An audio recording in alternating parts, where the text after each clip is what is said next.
Travel జర్నీలో first time 3500 పెట్టి ఒక Airbnb బుక్ చేసుకోవాల్సి వచ్చింది. Welcome to the episode 2 of everything you need to know before Rath యాత్ర. ఈ వీడియోలో నేను స్టేస్ గురించి చెప్తాను. ప్రీవియస్ వీడియోలో పూరికి ఎలా రీచ్ అవ్వాలో చెప్పాను. ఆ వీడియో ఇక్కడ లింక్ చేస్తాను, చెక్ చేయండి. పూరిలో స్టేస్ బుక్ చేసుకోవడానికి అయితే 2 ఆప్షన్స్ ఉంటాయి. ఫస్ట్ వన్ వచ్చేసి గ్రాండ్ రోడ్. గ్రాండ్ రోడ్ అంటే ఎక్కడైతే రథ్ యాత్ర జరుగుతుందో అక్కడ అన్నమాట. అక్కడ left side and right side చాలా స్టేస్ అవైలబుల్ గా ఉంటాయి. అండ్ ఆ స్టేస్ వాళ్ళు చాలా మంది టెర్రస్ మీద నుంచి రథయాత్ర చూడడానికి అలో చేస్తారు. కొంచెం కాస్ట్లీ ఉంటాయి, క్వాలిటీ తక్కువ ఉంటాయి.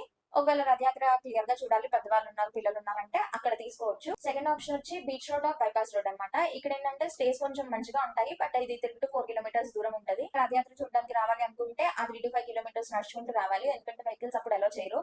పార్కింగ్ స్లాట్స్ అనేవి ఉంటాయి, అక్కడ పెట్టేసి అక్కడ నుంచి నడుచుకుంటూ రావాల్సి వస్తుంది. నేనైతే ఓన్లీ మీరు రథయాత్ర కోసం వస్తున్నారు అంటే గ్రాండ్ రోడ్ లో తీసుకోమని ప్రిఫర్ చేస్తాను. ఒకవేళ మీరు ఇంకొక 2-3 డేస్ కూడా స్టే చేస్తారు, కోనార్క్ అండ్ చిల్కా లేక్ కూడా చూస్తారు అంటే రథయాత్ర రోజు మాత్రం గ్రాండ్ రోడ్ లో తీసుకొని మిగతా నైట్స్ కి బీచ్ రోడ్ సైడ్ తీసుకోవడం బెటర్ అని చెప్తాను. సో మనం బుక్ చేసుకునే స్టే ని బట్టి మన బడ్జెట్ అనేది చేంజ్ అయిపోతూ ఉంటుంది. ఎంత త్వరగా బుక్ చేసుకుంటే మన ఓవరాల్ బడ్జెట్ అనేది తక్కువలో అయిపోతుంది. అండ్ రఫ్ బడ్జెట్ డీటెయిల్స్ నేను డిస్క్రిప్షన్ లో ఇస్తాను, చెక్ చేయండి. నెక్స్ట్ వీడియోలో రథయాత్రకి డూస్ అండ్ డోంట్స్ అనేది చెప్తాను. ఈ వీడియోని ఎవరైతే రథయాత్రకి వెళ్తున్నారో వాళ్ళకి షేర్ చేయడం మర్చిపోకండి. Bye bye.